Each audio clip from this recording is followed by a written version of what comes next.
All right, folks, in today's video, we have a local taxidermist in the office. He is Justin Yuran, previous Whitetail Cribs guest, and he's actually mounted a few deer for Chad and I. And he is showing us the proper way to maintain your shoulder mounts to help them last a lifetime. So good taxidermy can go a long way in keeping your mounts lasting, preserving your memories for a really long time. Justin is cleaning up an old mount that Chad had done by a previous taxidermist before, and he is cleaning it up, showing you the proper way to maintain your mount to keep them looking fresh for a really long time. Let's get in it. Hey guys, my name is Justin Yuran. I own Yuran's Whitetail Taxidermy in Transfer, Pennsylvania, and I do some of the taxidermy work here for the guys at Exodus. Today I'm going to walk you through the do's and don'ts of maintaining your taxidermy mounts. All right, we're going to start with this older shoulder mount that's up on the wall. There's some do's and don'ts with cleaning and keeping up with your taxidermy. We're going to first start off talking about the don'ts. Probably the biggest one is the location of where you hang your shoulder mount. You don't want it above a fireplace or a heating register. That constant change in temperature will cause them to dry out, crack around the eyes. You can see there's some bulging here. The nose will get that way. But other than that, you don't want it by sunlight, because sun will bleach the antlers and can also lighten the hair. The biggest things for that is just put it up in a room that's, if you can have it that way, you want it to be climate controlled, like in central air, where it's a steady temperature all the time. The next thing is about cleaning them. I do this probably twice a year on my mounts, but I mean, sometimes a little more if I want to get them off the wall and play with them, I guess. But I use like a feather duster, get in around the antlers.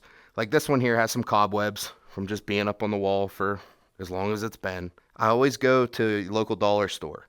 You can get a chamois cloth in the automotive section. I get some Windex and I get some Q-tips. That's all you need. I start with brushing with the grain of the hair. You never want to go against it, because, I mean, this is an older mount. If you go against it, you risk breaking the hair follicles. Just give it a wipe down. I mean, all the years of dust and stuff, as you can see, it comes off then. But if it's real bad, say it's one that's been in a cabin for several years and it's got dust caked on it, I never use any chemicals, because I'm no chemist. But if you start mixing chemicals, tanned hides are used, they're tanned with chemicals. I don't want to mix them together, because you never know what can happen. I just dampen my cloth, get it really wet and saturated, wring it out, and then I wipe with the grain of the hair.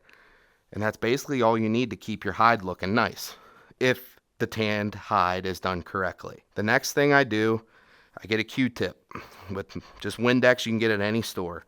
I wet one side of the Q-tip, and I give all my eyes a nice clean. Go around, they're just glass eyes, just like any glass window. You have a wet side and a dry side.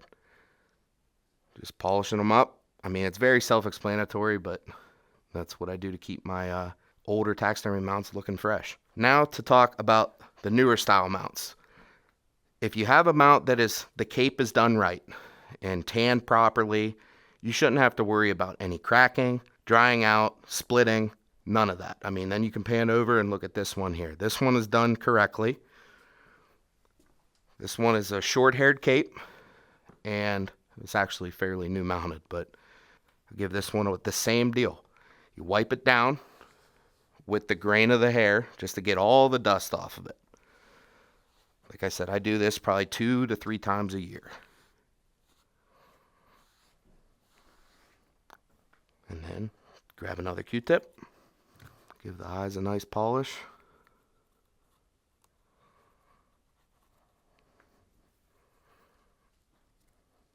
It's pretty simple if you just take the little bit of time to maintain your shoulder mounts, keep them looking fresh on the wall.